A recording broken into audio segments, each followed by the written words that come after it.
बाबा, आप ठीक है ना?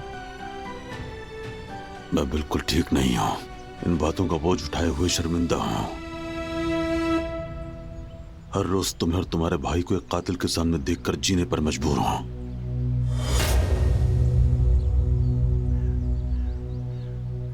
पहले भी मजबूर था।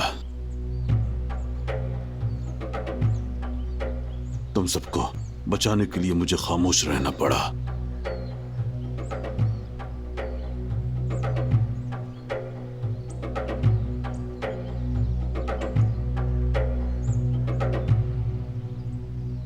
बाबा,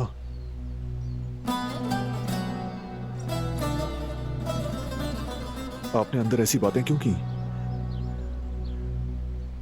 अम्मी आपसे नाराज क्यों होंगी बाबा? बाबा,